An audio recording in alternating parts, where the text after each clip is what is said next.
হয় ধৰমপুৰ আদৰ্শ যুৱক সংঘৰ ব্যৱস্থাপনাত আৰু ধৰমপুৰ গাঁৱৰ সমূহ গাঁওবাসীৰ সহযোগত আমি আজি কেলিগোপাল নাটভাগ আমি মঞ্চস্থ কৰিছিলোঁ। আজি এমাহ ধৰি পেলাই আমি ৰিহাৰ্চল কৰি আজি সেই কেলিগোপাল নাটভাগ আমি মঞ্চস্থ কৰিছোঁ। ৰাইজে বিশেষ আমাক বেয়া হৈছে বুলি কোৱা হোৱা নাই, সেইখিনিয়ে আমাৰ ক'বলগীয়া।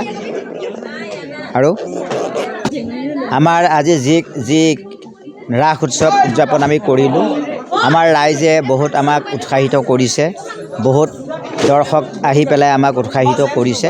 আৰু অহাকালিলৈও আমি এই ৰাস উৎসৱৰ লগত সংগতি ৰাখি আমি এভাগ পালা ভাওনাৰ অনুষ্ঠিত কৰিম, হৰিচন্দ্ৰ উপাখ্যান। সেয়েহে সমূহ গাঁওবাসী আৰু সমূহ ৰাইজক উপস্থিতি আমি বিনম্ৰভাৱে কামনা কৰিছোঁ। এই আমাৰ ক'বলগীয়া। অনুভৱটো বহুত ভালেই, সুকলমে সকলো পাৰ হৈ গ'ল। তাৰ বাবে ভগৱানৰ ওচৰত ভগৱানৰ ওচৰত আৰু আশীষ বিচাৰিছোঁ, আৰু যাতে ভালে কুশলে আৰু কৰিব পাৰোঁ, তাৰ বাবে আৰু আশীষ বিচাৰিছোঁ।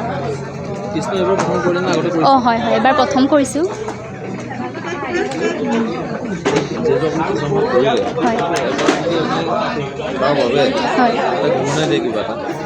হয় বচন এফাকে গাই দিছোঁ। সেই সখী হব কমনৌত পাত গকুলে মিলল, কি নিমিত্তে ৰজনী লৌৰি কহো, বন মধ্যে এঠাউলি ঠিক, কোনো প্ৰয়োজন সাধু আমাক সত্তৰে কহ, সখী সত্তৰে কহ। ধন্যবাদ। জুবিন গাৰ্গৰ গীতসমূহৰ ওপৰত আধাৰিত গানে কি আনে নামৰ এটা সুন্দৰ অনুষ্ঠান আপোনালোকৰ ওচৰলৈ আহি আছে অতি শীঘ্ৰে।